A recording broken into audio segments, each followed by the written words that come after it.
adventures, everybody. Welcome to episode 13 of Books Cubed. You are in for a treat today, a Christmas treat. I have children's book author Laura Boldin-Fournier. I hope I said that right. And we're going to talk about her book, which I can't remember the title. You all know how bad I am with titles.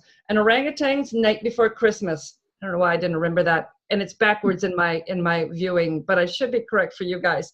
So welcome, Laura. Thank you. I'm glad to be here. Thank you for doing this interview. Oh, no problem. I thoroughly enjoyed the book. I went yesterday, and she spoke at the library, and she read for a big group of kids, and they had a great time, and so did I. And I really liked the book. She's going to read a couple pages. I don't want to spoil the ending because it's got a little twist ending. So I'm going to go ahead and let you go ahead and start. Okay. Ready. 'Twas the night before Christmas, and inside the zoo, the keeper had something important to do. He carried the stockings to cages and hung them with care. Santa's new helper was coming, and soon he'd be there. I just read a little because, and I could tell you that the Santa's helper is very unusual. Would you like me to go into that, Melissa? Oh, yes, please. Yes, please. Oh, okay. All right. Well, Santa's helper in this book is an orangutan. And the reason I chose an orangutan is because, well, first of all, the reason I chose an animal to help Santa is because I think animals are wonderful and I think they deserve gifts. And I decided that Santa should have an animal helper to deliver some gifts to them. So I chose an orangutan because they're strong and they can carry a big sack of toys, and they're also very smart animals. And he's adorable. He's adorable. Now, you wrote the story, but someone else did the artwork? That's correct. Okay, and the character, I call him Oranga Claus, and thanks to the illustrator, Stan Jaskiel, who's really amazing, we know exactly what Oranga Claus and his team of flying zebras look like. Oh, yeah, yeah. Now, you want to do animals and they get gifts at the zoo, but it's not something I would have thought of for Christmas is an orangutan bringing gifts to the other animals of the zoo. So where did this come from? Okay. This came from a friend of mine. It came from a friend named Jim, and he was talking with me one day about his dogs and how he loved them, and he would wrap up gifts for them on holidays, and including Christmas. And I thought, oh, that's such a cute idea. I don't know why I didn't think of that when I had dogs. But I thought it would really be a nice story to have a book in which animals were given gifts. And Christmas seemed like the logical time to give gifts to all animals. Oh, yeah, yeah. And the illustrations are beautiful. It's a fun story.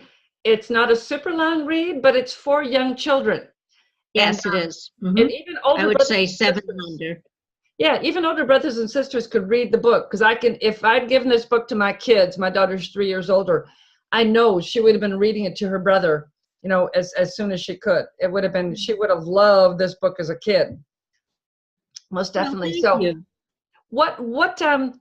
you. You've got the children's book, but you do other kind of writing too, right? It's not just children's stories. Yes, I do. I also write for adults. I've had some stories in Chicken Soup for the Soul books and another anthology, and I've also had work printed in magazines.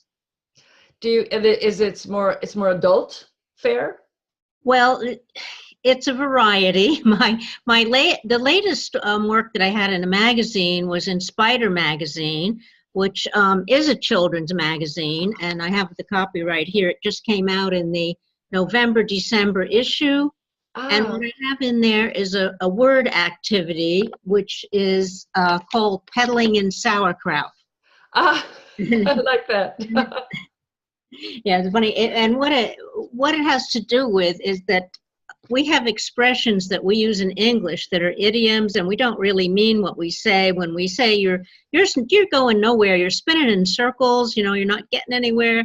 Well, that the expression peddling in sauerkraut is what they might say in France. They have different ways of saying expressions. I'll give you another example. That I have here. maybe you'll know what it means. I'll just run it by you. You're making an elephant out of a mosquito. That's from Germany. What would you think that one would be? Oh, maybe mountain out of a molehill. Exactly, making a big deal out of nothing. I could do So the activity. that's the latest thing. That's the latest thing that I have out. Oh, that's cute. That's cute. So how many years? Excuse me. How many years have you been writing? Oh, I would say about 12 years. Mm. So you've been around to the publishing block for a while. Well, not so much on the publishing, but more on the writing. I wrote for a long time before I was published and accepted. And has it been a smooth journey all the way? No, there were many rejections, and I had a lot to learn, and joining writing critique groups helped me tremendously. I learned, I thought I knew it all because I had been a former elementary school teacher, and I also was a librarian, so I thought, oh, I know all about books, but you know, reading them and writing them are two different skills. So I had a lot to learn. They are. And along the way, has everything been on the up and up? I mean, have you had any issues with things that you were publishing, or any problems? Okay, well, you know, I've heard of other people having problems. My problems have been minor, and I think it's just the thing that bothers me is that people sometimes do not respond in this business. And they may ask for a submission and even ask for it to be exclusive, and then not let you know whether they're accepting or not accepting, and never hearing from them. Oh, so that's not good. In my former life, I was a literary agent, and I never did stuff like that. If I requested something, I would get on the phone right away, or I would send a letter right away to let people know, because yeah, it's just that's not the way something. It should be, because you know, for myself, I'd much rather have just a form letter that says no, not interested, than never know and wait months and months, and then you're not sure whether to move on with the project. Oh yeah. I mean, you could wait a long time and then nothing comes of it. Oh yeah, that's not good at all. That's not good at all. Now, I love that he's an orangutan and he's so adorable. Now, did you choose an orangutan because they have special meaning for you? Or is it, what I'm trying to ask is, if you had like an animal that could like represent you, like your mascot or your spirit animal, would it be an orangutan or would it be a different animal? Well, I'd have to be loyal to Oranga Claus, I think, but I did choose the orangutan because they are smart. Like, you know, they're very close to human beings, and I think it's climbing down and carrying a sack of toys would not be a job for a mouse or many other animals. So we had to pick somebody who would be agile enough to jump out of a sled and smart enough to guide it. And yeah. My spirit animal happens to be here. Oh, really? Yes, he's going to say hello. Here he is. He's great. If you're listening on the podcast, he's an orange orangutan. He's stuffed. He's a stuffed orange orangutan. He's not real.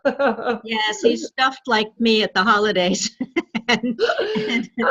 and he's orange, but really, you know, they're nicknamed the red apes. There are some that are more brown, but they do, and it is a holiday color, green. That's true. That's true. And sometimes you do see some that look very red. Their fur looks red. And we were somewhere. Maybe there's some at Disney World, at Animal Kingdom. I can't remember, but recently we saw some, and I thought, yeah, they did look very red, very very different shading than a gorilla or a chimp. Yes, most definitely. Mm-hmm. Now, are you working on anything new right now that's not children related? I'm always working on something new. I recently sent out a couple of adult short stories, so we'll see if they get accepted. And the last I'll show you. The last adult story that I came out was in this Stories Through the Ages, Baby Boomers Plus 2018. I have a short story in there for adults. And that was a contest that you entered, and I was a finalist, so they put the finalists in a book. I may have that. That really? Cover looks familiar. Yeah, we have a local bookshop called Poetic Justice, and it's small. indie bookstore, and he carries a whole wall of local writers.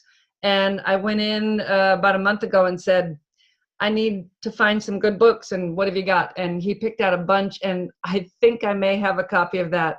I have to go look on my bookshelf. I think I may have that. But so now, as you're writing new stuff, now for me, what I'm currently working on involves the Coast Guard. And so I spent probably a month off and on doing research about the Coast Guard. And my character in my book doesn't pay attention to things. So I didn't really have to go into too much detail, but I needed just a general overall working.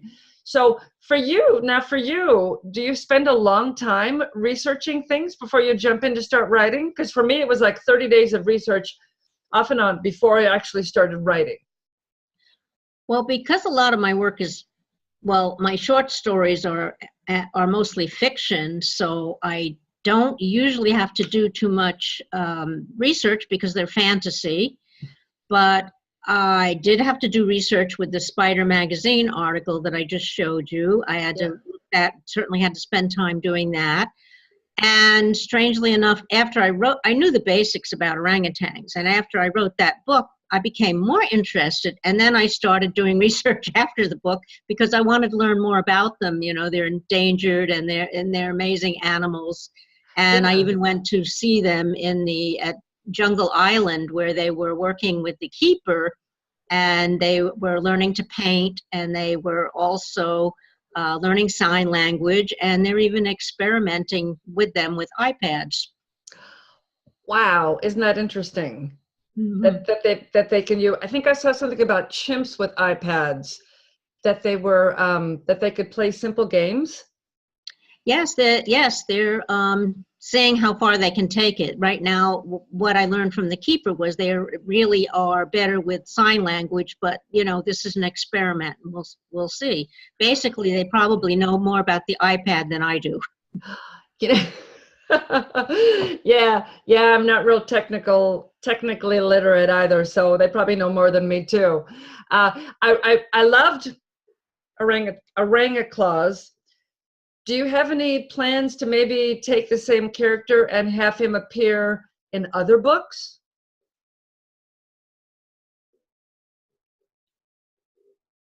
Uh-oh, I may have lost her for a moment here. Are you still there? Yes, I was disconnected for a minute. I don't know whether it was my internet that went off or yours, but here I am back.